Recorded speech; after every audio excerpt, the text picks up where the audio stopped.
आदमी तेज कदमों से होटल में दाखिल हुआ तो देखा कि अंदर मौजूद सारे लोग मरे पड़े हैं। उनकी आंखें सफेद पड़ चुकी थीं और वे अब भी जिंदगी के आखिरी पलों की उसी मुद्रा में जमे हुए थे, मानो मौत अचानक आ गिरी हो। अचानक बाहर एक सड़क हादसा हुआ। वह भागकर बाहर पहुंचा।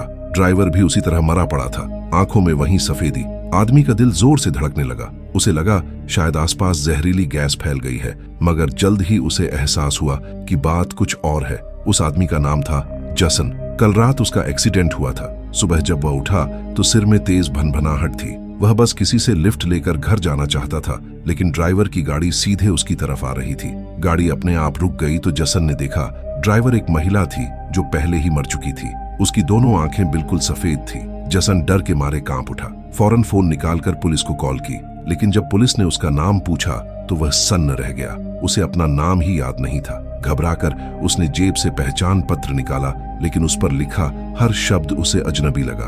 उसी वक्त एक कौवा आसमान से नीचे गिरा। जसन झुककर देखने लगा। उस कौवे की आंखें भी बिल्कुल सफेद थीं। इसके बाद जसन के साथ कई अजीब बातें होने लगी। जहां जहां वह गया वहां कोई जिंदा नहीं मिला। सबकी मौत का अंदाजा वही था, आंखों में वही सफेदी, और सबसे डरावनी बात यह थी जसन की याददाश्त धीरे धीरे पूरी तरह खो रही थी, शायद कल रात के हादसे में उसके सिर पर लगी चोट की वजह से। अच्छी बात यह थी कि आदमी की बुद्धि पर कोई असर नहीं पड़ा था। पहचान पत्र पर लिखे पते के सहारे वह जल्द ही अपने घर पहुंच गया, लेकिन सामने का सारा साज सामान भी उसे अजनबी लगा। टीवी पर उसी रहस्यमय मौत की खबरें चल रही थी। पुलिस के पास भी कोई सुरागा नहीं था और जहरीली गैस के हमले की संभावना से वे इनकार नहीं कर पा रहे थे। जसन के मन में डर समाने लगा। उसने जल्दी से टेप लाकर दरवाजों और खिड़कियों की दरारें सील कर दी। उसी वक्त उसने बाहर घास पर खड़े एक किसान को देखा।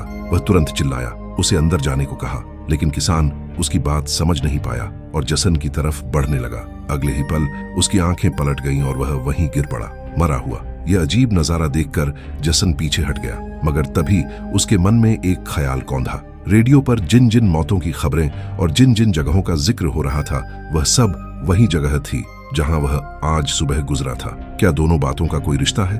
बाहर कौवे लगातार काव काव कर रहे थे, जिससे जसन का सिर चकराने लगा। लेकिन तभी उसे एहसास हुआ यह तो वह पहला जिंदा जीव है जिसे उसने होश में आने के बाद देखा है। वह तुरंत बाहर निकला, लेकिन जैसे ही वह कुछ कदम आगे बढ़ा, वह कौवा अचानक जमीन पर गिर पड़ा, मरा हुआ। आदमी की शंका अब यकीन में बदल गई। वे सारे इंसान और जानवर उसी की वजह से मर रहे थे। क्यों, ये उसे नहीं पता, पर एक बात साफ थी, इस मौत के श्राप की पहुंच सीमित थी। उसने रेशमी धागे से किसान और कौए दोनों की मौत की दूरी नापी। नतीजा लगभग बराबर था। दोनों ही करीब 20 मीटर के दायरे में मरे थे। उसी वक्त सड़क पर एक कार आती दिखी। जसन तुरंत 20 मीटर पीछे हट गया। कार का ड्राइवर बिल्कुल ठीक था, जिंदा। अब जसन को यकीन हो गया जो भी जीव उसके 20 मीटर के भीतर आएगा वह बिना किसी चेतावनी के मर जाएगा। यह बात मानना मुश्किल था, मगर जसन को अब अपनी मौत जैसी थाईजी की सच्चाई स्वीकार करनी पड़ी। उसने सोचा कि पुलिस से मदद मांगे, पर तुरंत ही डर लगा। अगर कोई पुलिस वाला पास आ गया और मर गया तो इसका हल सोचने से पहले वह खुद को औजारों वाले कमरे में बंद कर लिया। दिमाग में बार बार कार दुर्घटना के दृश्य चमकने लगे।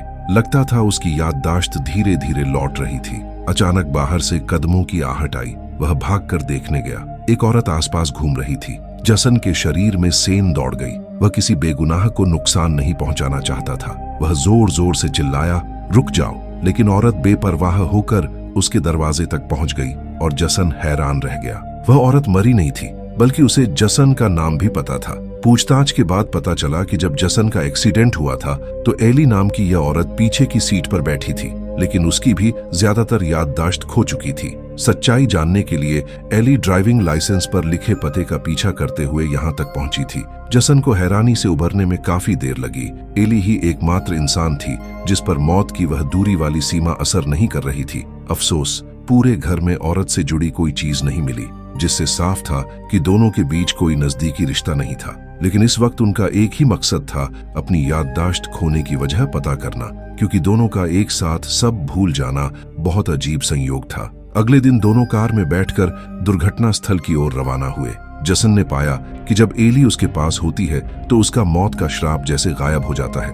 आसपास के जानवर बिल्कुल ठीक रहते हैं। कुछ ही देर में वे दुर्घटना स्थल पहुंच गए। उन्होंने देखा कि घास पर एक गोलाकार क्षेत्र अब भी मौजूद था और उस पर बने काले निशान आग के नहीं लगते थे। जसन के दिमाग में कुछ बिखरी हुई यादें चमक उठी, जैसे आसमान से बिजली गिरी हो और वह उस गोलाकार जगह के बिल्कुल बीच में खड़ा था। दोनों के बीच की दूरी ठीक उतनी ही थी जितनी मौत के घेरे की सीमा। जसन को शक हुआ कि यह सब कुछ शायद एली से जुड़ा हुआ है, इसलिए उसने उसे अपने मौत वाले श्राप की अजीब बात बताई। एली को ऐसी बातें कहाँ यकीन आने वाली थी। उसे लगा जसन बस अपनी कातिलाना हरकतों का बहाना ढूंढ रहा है। वह जिद पर अड़ गई कि अब दोनों के रास्ते अलग होंगे। जसन उसे समझाने के लिए पीछे भागा, मगर तभी रास्ते से गुजर रही एक महिला पुलिसकर्मी ने उसे रोक लिया। एली को मौका मिल गया। वह तेजी से आगे बढ़ी, लेकिन जैसे ही दोनों के बीच कुछ दूरी बनी, वह महिला पुलिसकर्मी अचानक आंखें सफेद करके वहीं गिर पड़ी, मरी हुई। आवाज सुनकर एली पलटी और यह दृश्य देखकर उसका यकीन पक्का हो गया। जसन कोई इंसान नहीं बल्कि कातिल है। वह बिना सोचे समझे भाग खड़ी हुई। जसन घबराकर उसके पीछे दौड़ा। उसे लगा अगर अब बात साफ ना की तो गलतफहमी और गहरी हो जाएगी। थोड़ी दूर पर एक बकरी बंधी हुई थी। जसन एली को लेकर उसके पास पहुंचा। बकरी बिल्कुल ठीक थी। फिर उसने एली से थोड़ा आगे जाने को कहा। जैसे ही दोनों के बीच 20 मीटर का फासला बना, वो बकरी अचानक जमीन पर गिर गई, मरी हुई। सच्चाई अब सामने थी। एली मुंह से तो कह रही थी यह नामुमकिन है, मगर दिल में उसे यकीन हो गया था कि जसन सच कह रहा है। जसन अपने शरीर में हो रहे इस बदलाव को समझना चाहता था, इसलिए वह रात के अंधेरे में शहर के सेंट्रल हॉस्पिटल पहुंच गया। वह डॉक्टर को मौत के घेरे वाली बात बताने की हिम्मत नहीं जुटा पाया। बस इतना कहा कि उसका एक्सीडेंट हुआ था और उसे याददाश्त खो गई है। डॉक्टर ने तुरंत उसका पूरा बॉडी स्कैन करवाया, लेकिन रिपोर्ट आने से पहले ही टीवी पर एक ताजा खबर फ्लैश हुई। असल में जिस महिला पुलिस अफसर ने जसन से पूछताछ की थी, उसकी मौत के वक्त उसकी कार का फोन कॉल डिस्कनेक्ट नहीं हुआ था। रिकॉर्ड की गई उस बातचीत में जसन का नाम साफ साफ सुनाई दे रहा था, और जब पुलिस ने उसके घर के पास तलाशी ली तो उन्हें एक किसान की लाश भी मिली। अब हालात साफ थे। पुलिस ने जसन को इन सभी रहस्यमयी मौतों का मुख्य संदिग्ध घोषित कर दिया। यह जगह अब सुरक्षित नहीं थी। दोनों ने अस्पताल से निकल भागने का फैसला किया, लेकिन तभी पुलिस वहां पहुंच चुकी थी। उसी वक्त मुख्य डॉक्टर अपने ऑफिस से बाहर निकला। जसन तुरंत आगे बढ़ा और रिपोर्ट के बारे में पूछा। डॉक्टर ने बताया सब कुछ नॉर्मल है। इतना सुनते ही दोनों बिना पीछे देखे तेजी से निकल पड़े।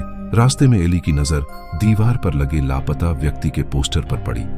वह वहीं रुक गई, जैसे अचानक कुछ याद आ गया हो। उसे जरा भी एहसास नहीं हुआ कि जसन अब तक लिफ्ट में जा चुका है।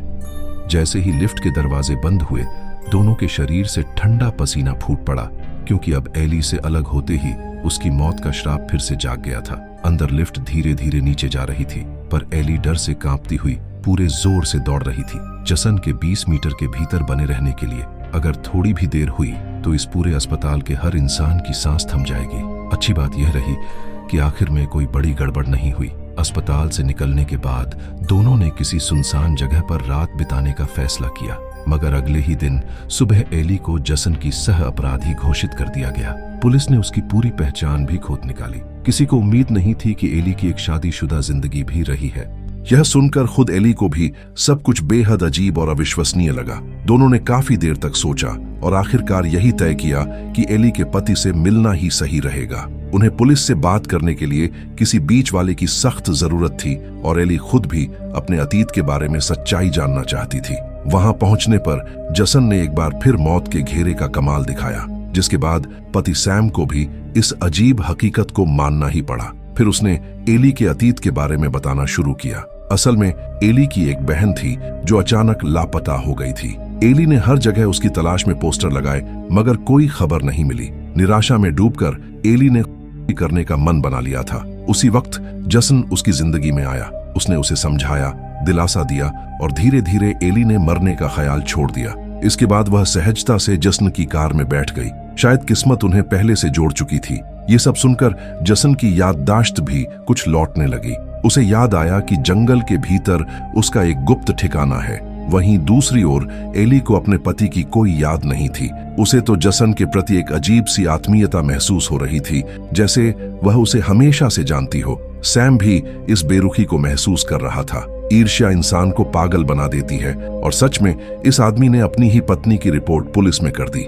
याद रखिए, इस वक्त एली एक फरार वांटेड क्रिमिनल थी। ज्यादा वक्त नहीं बीता कि एक बड़ी पुलिस टीम वहां धड़ाते हुए घुस आई। अचानक हुए इस छापे में जसन और एली दोनों को जमीन पर गिरा दिया गया और यहीं से शुरू हुआ पुलिस का कमाल का दांव। उन्होंने दोनों को अलग अलग पूछताछ के लिए बांट दिया। जसन जोर से चिल्लाया, उन्हें मत ले जाओ। लेकिन पुलिस वालों को किसी फरार अपराधी की बात सुनने में कोई दिलचस्पी नहीं थी। जैसे ही जसन को जबरदस्ती कमरे से बाहर घसीटा गया, अचानक आसपास मौजूद सभी लोग जमीन पर गिर पड़े। सिर्फ एक इंसान जिंदा बचा था, एली का पति सैम। असल में वह तब तक बाहर नहीं निकला था जब तक एली और जसन एक साथ नहीं आ गए थे। सैम को अपने पहले किए गए काम पुलिस को खबर देने का गहरा पछतावा हुआ। उसने दोनों से कहा, तुम लोग जल्दी भाग जाओ, मैं यहाँ रहकर सब संभाल लूंगा। और इस तरह एली और जसन की भागने की कहानी फिर से शुरू हुई। रास्ते में एक कन्वीनियंस स्टोर से गुजरते वक्त उन्होंने टीवी पर एक खबर देखी। अमेरिकी अंतरिक्ष एजेंसी नासा ने आसमान में एक अजीब बिजली गिरने की घटना दर्ज की थी, जिसने एक सैटेलाइट को पूरी तरह तबाह कर दिया था। जसन के दिल में हलचल मच गई। वह तारीख ठीक उसी दिन की थी जिस दिन उनकी कार एक्सीडेंट हुई थी। क्या इन दोनों घटनाओं के बीच कोई संबंध था? लेकिन अब नासा जाकर इसकी जांच करना नामुमकिन था। फिलहाल वह सिर्फ एक ही काम कर सकता था, अपने प्लान के मुताबिक उस गुप्त झोपड़ी की ओर लौटना जहां वह अपनी याददाश्त खोने से पहले रहा करता था। जसन को लगा कि यूं हमेशा छुपे रहना कोई हल नहीं है। भले ही पुलिस मौत के घेरे की कहानी पर यकीन कर ले, फिर भी वह कभी सामान्य जिंदगी नहीं जी पाएगा। एली को किसी मुसीबत में ना डालने के लिए जसन ने तय किया कि वह उसे यहाँ से भेज देगा। अब सब कुछ अकेले ही झेलना होगा। लेकिन एली किसी भी कीमत पर जाने को तैयार नहीं थी। सफर के दौरान बिताए गए हर पल में उसे एहसास हुआ कि वह जसन से प्यार करने लगी है। जसन इस सच्चाई को स्वीकार नहीं कर पा रहा था और उसने बाहर जाकर थोड़ी हवा लेने का फैसला किया। घर के अंदर जब एली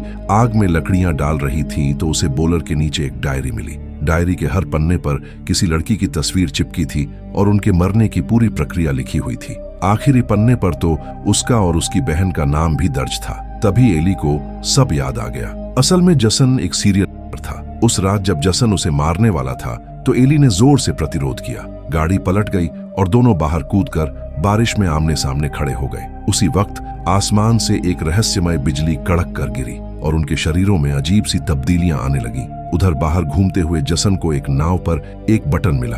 उसे अचानक याद आया, उसने इसी नाव पर एक औरत को डुबोकर मारा था। वह औरत कोई और नहीं बल्कि एली की बहन थी। किनारे पर पहुंचकर जसन पछतावे से भर गया। उसे यकीन नहीं हो रहा था कि उसने ऐसा भयानक काम किया था। उसी वक्त एली अचानक सामने आ गई। उसके हाथ में एक शिकार की बंदूक थी, मगर वह गोली चलाने की हिम्मत ही नहीं जुटा पा रही थी। दोनों जैसे तैसे वापस झोपड़ी की ओर लौटे, लेकिन वहां पहुंचते ही देखा कि चारों ओर कुछ छोटे गुंडे घात लगाए बैठे थे। उन्होंने जसन और एली को देखते ही पहचान लिया। यह वही वांछित अपराधी थे। सब जोर जोर से हंसने लगे, मानो अब इंसाफ करने का वक्त आ गया हो। जसन ने ठंडे चेहरे के साथ पीछे मुड़कर देखा। दोनों हाथ धीरे से उठाए, मगर उसके कदम पीछे की ओर बढ़ते रहे। एली को कुछ अनहोनी का आभास हुआ। वह उसे रोकना चाहती थी, लेकिन अब बहुत देर हो चुकी थी। जैसे ही जसन 20 मीटर पीछे हटा, वे सारे गुंडे अचानक जमीन पर गिर पड़े। मौके का फायदा उठाकर एली भागने लगी, मगर एक गुंडे जिसका नाम चैन था ने उसे गोली मार दी। जसन तुरंत उसकी ओर भागा। गिरे हुए हमलावर पर उसने एक नजर तक नहीं डाली। एली के पेट में गोली लगी थी। उसे तुरंत अस्पताल ले जाना जरूरी था। जसन ने बिना देर किए उसे उठाया, कार में डाल दिया। अब उसे अपने वांटेड होने की परवाह नहीं थी। अस्पताल पहुंचते ही डॉक्टरों ने एली को स्ट्रेचर पर रखकर अंदर ले गए। जसन जानता था पुलिस जल्द ही पहुंचने वाली है और तब एली को बचा पाना लगभग नामुमकिन हो जाएगा। उसने गहरी सांस ली और बिना हिचकिचाए अपनी बंदूक उठाई। यह सिर्फ एली को बचाने का तरीका नहीं था, बल्कि अपने अतीत के सारे पापों का प्रायश्चित भी था। यही थी मौत का घेरा डेथ रेडियस की पूरी कहानी। अगर आपको यह कहानी पसंद आई तो जुड़े रहिए, हम अगली कहानी में फिर मिलेंगे। तो दोस्तों, अगर आपको यह वीडियो अच्छा लगा है तो इसे लाइक करें और चैनल को सब्सक्राइब करना ना भूलें।